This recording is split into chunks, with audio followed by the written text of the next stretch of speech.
Chegou o momento de estrear o novo quadro do Estúdio CBN, Brevidades, com a doutora Beatriz Breves, psicanalista, que já esteve aqui recentemente, inclusive, conversando com a gente.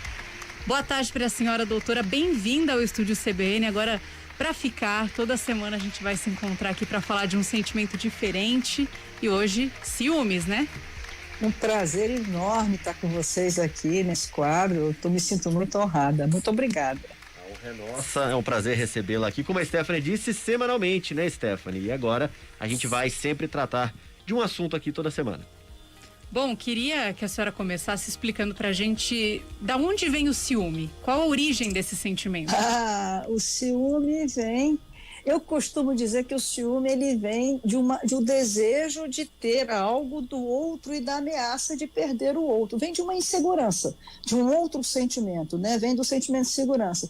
E uma coisa que as pessoas confundem muito, que eu acho que é bom deixar bem claro, é que ciúme envolve sempre pelo menos três. Ou a pessoa é mais uma pessoa, ou mais duas, não importa. É sempre, não é dois, porque tem gente que acha que ciúme é só em dois. Não, ciúme é pelo menos três. Eu tenho ciúme de alguém com alguém, ou eu tenho ciúme de alguém com alguma coisa. Enfim, eu conheci uma pessoa que tinha ciúme do marido com carro, quer dizer, então são ciúmes e ciúmes dependendo. E é da insegurança, né? A ameaça de perder aquela pessoa. Eu acho que essa é a grande, pode ter outras razões, mas essa eu diria que é a principal razão da origem do ciúme. Uhum. E a gente vê em conversas, né, mesa de bar, né, a gente vê na internet, doutor, o pessoal falando que, olha, ele não sente ciúme, ou ela não sente ciúme de você porque não te ama. Isso é muito comum ver as pessoas ligando ao amor, né?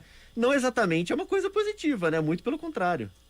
Eu diria o seguinte, há que se confundir, um sentimento não invalida o outro, você pode ter amor e ciúme, e pode ter, não ter ciúme e ter amor, apesar que eu acho complicado, outro dia eu estava conversando com uma pessoa, ela disse para mim assim, não, eu não tenho ciúme do meu marido. Aí eu comecei a rir, falei, bom, meu é um pronome possessivo, você já tem uma posse, por menor que seja, em potencial do seu marido, né? Então, a gente fala isso no corriqueiro. Então, eu acho difícil existir uma pessoa que não sinta ciúme de alguém que ela amente, minimamente, né? Eu costumo dizer que o ciúme, ele tem assim, a comparação que eu faço com o ciúme é da pitada de sal, né? Na comida. Se você põe muito sal na comida, estraga a comida. Se você não põe nenhum, fica sem graça, né? Aí aquela relação sem graça. Se você dá uma pitadinha do sal, fica aquele sabor ideal. Eu acho que o ciúme, ele tem essa função. Uma pitadinha de ciúme faz bem a qualquer relação. Seja ela de que natureza for, não estou nem falando só de pessoas que estão em parceria na vida, parceria de amizade, tudo um pouquinho de ciúme. Você se sente amada. Poxa, aquela pessoa presta atenção em mim. Então, é claro que é a dosagem, né? Aí já é onde entra a questão maior. Então, eu não acredito muito nessa história de não ter ciúme, não. Desconfie quando alguém diz uma coisa, não sentir ciúme. Eu desconfio. E, doutora, para quem não sabe sentir ciúme na medida certa, né? Como essa pessoa pode lidar com isso, tentar melhorar de alguma forma? Ela tem que ver onde é que o ciúme dela, porque o sentimento nunca está sozinho. A gente está aqui agora nessa estreia, vamos ter esse programa, esse quadro, né? A gente vai isolar um sentimento e pensar sobre ele, mas é importante que a pessoa entenda que o sentimento nunca está sozinho, ele funciona em grupos, né? Ele se associa um ao outro. Então, dependendo de quem o ciúme, a gente estava falando, se o ciúme se associa ao amor, não tem problema nenhum, ele vai estar na dosagem certa, vai estar ali, vai ser gostoso até de sentir, as pessoas vão se entender, enfim. Mas, por exemplo, se ele se associa ao sentimento de desespero, aí a pessoa já entra numa angústia danada de que vai perder, aí já começa a viver um monte, aí começa às vezes até a se tornar cruel, evolui para o sentimento de crueldade, aí faz um trio. Então, a pessoa tem que prestar atenção com quem o ciúme dela está andando no reino dos sentimentos internos dela.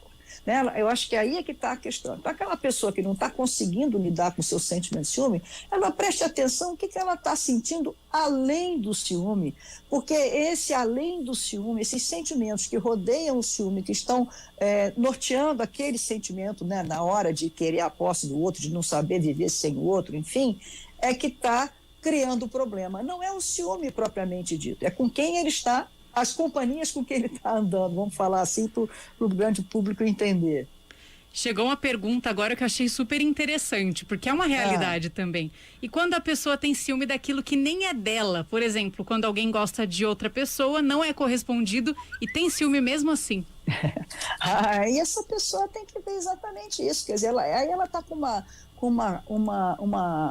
um sentimento de posse além da realidade plausível, né? Ela achar que ela pode ser, ela vai ter ciúme do outro que nem está com ela, que nem é dela. Você, no fundo, aí teria um desejo de estar com aquela pessoa e, vamos dizer assim, por um lado se resigna, e eu estou assim falando em tese, porque cada ser humano é um ser humano, a gente não tem receita para os seres humanos, cada pessoa tem que ver o seu caso, a sua situação, mas a gente pode pensar que se eu tenho ciúme de uma pessoa que eu não tenho um relacionamento com ela, que tem relacionamento com outro, no fundo, eu sou apaixonada por aquela pessoa e gostaria de estar no lugar daquela pessoa. Essa seria uma hipótese bastante provável. E eu talvez, por outros sentimentos, por lealdade que eu tenho, ou até por uma questão ética, moral, enfim, eu não faço nada. Eu aceito aquela situação, mas o ciúme viria, né, para me alertar o quanto eu gosto daquela outra pessoa e não posso tê-la. Eu acho que eu faria um desenho por aí para começar a pensar. Mas a pessoa teria que realmente se avaliar mais profundamente para saber o que está acontecendo com ela. Uhum. No caso, doutora, da pessoa que sabe até dosar os ciúmes, que tem ou do parceiro ou da parceira, ou de alguma pessoa ou de algo, né? A pessoa sabe dosar isso. Mas no caso, por exemplo, de relacionamento amoroso, mesmo que seja dosado, mesmo que não seja cruel, é saudável que essa pessoa fale para outra dessa insegurança, desse sentimento dela? É sempre bom abrir o jogo? É sempre bom abrir o jogo, claro. Falar de sentimentos é muito importante. Esconder os sentimentos é você sucumbir em si mesmo. Você poder conversar sobre isso com o seu parceiro, claro que tudo é como se fala, né? Então, se você pode falar para a pessoa que você está insegura, enfim, por que não? Isso vai te fazer bem. E sendo uma pessoa que te gosta também, que é companheira, ou até no nível de amizade, enfim, ela vai saber entender. Se ela não souber, aí você também desconfia do que você está fazendo ao lado de uma pessoa que não é capaz de entender você, né? Eu acho que isso tudo tem que ser colocado na balança, mas falar de sentimentos é a coisa mais saudável que eu aprendi na vida e, infelizmente, as pessoas têm muito medo disso. E, justamente, a minha ideia é levar esse conhecimento, que nunca é demais falar de sentimentos. Eu acho que é importante também a gente lembrar, né, doutora, que a senhora mencionou aqui o ciúme saudável também. Mas tem aquele ciúme que leva até ao feminicídio. A gente vê muitos casos sobre isso, né? Aí é quando ele se associa, né, à posse, é um ciúme que está associado a outros sentimentos de dominação, de uma posse exagerada, né, de uma pessoa que que seja cruel, né, porque você matar uma pessoa porque ela não quer estar com você, isso é de uma crueldade, isso é maldade, né? Quer dizer, é uma coisa assim, muito grave dentro daquela pessoa. Eu diria que essa pessoa, ela já se perdeu no mundo interno dela em relação aos seus sentimentos. E se associou a sentimentos, porque é como eu costumo dizer, não tem sentimento positivo e negativo, destrutivo ou construtivo. É o uso que se vai fazer dele que leva a gente a ter uma coisa construtiva ou não. Até mesmo o sentimento de crueldade. Eu preciso senti-lo até para dizer, não vou levar ele adiante. Porque se eu não sou capaz de senti-lo, a crueldade pode estar prevalecendo dentro de mim, eu nem me dar conta. Eu preciso admiti-la para poder freá-la,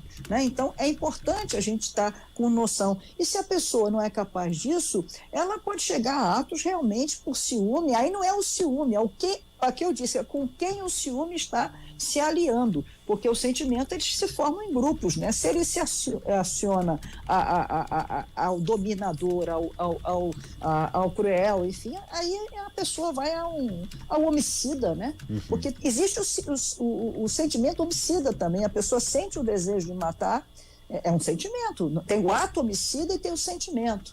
Né? A gente sente, me dá vontade de matar, só que a gente não vai e não mata, né? Mas uma pessoa levada ao extremo vai e comete isso. Isso aí é o assassino, né? Uhum. Chega às raias da baixeza humana, vamos dizer assim. Com certeza. Pra gente finalizar aqui, a última pergunta, doutora, não dá para associar os ciúmes, ou dá para associar os ciúmes à maturidade ou imaturidade da pessoa, né? Porque é muito comum que as pessoas falem, quando eu era mais novo era muito mais ciumento, agora eu não sou mais, ou quando eu era mais novo eu não era nada ciumento, agora eu tô. Dá para associar ou não tem nada a ver com isso? A maturidade da pessoa está em como ela gerencia os sentimentos e não o quanto ela sente cada sentimento. Né? Se você está com 80 anos de idade, é um sujeito maduro e se apaixona, como às vezes acontece, você pode viver um ciúme de 14, 15 anos de idade. Quer dizer, isso não tem regra. O importante, aí o que vai determinar o grau de maturidade da pessoa é como ela administra esse sentimento. O que ela vai fazer com isso? Se ela começar a perseguir, perturbar a pessoa, sofrer muito por isso, enfim, está mostrando que ela não sabe administrar. Isso sim que é o grau de maturidade. E não a força do sentimento. A força do sentimento, ele vem. E que bom que ele vem. Aí a gente pode sentir, pode ver, pode pensar, pode se conhecer mais. Não tem problema nenhum. Bom, doutora, aproveitando aqui a sua presença nessa estreia do quadro Brevidades, a gente queria que a senhora fizesse um breve resumo aí sobre a sua carreira, né? Seus trabalhos, seus livros, sua área de atuação.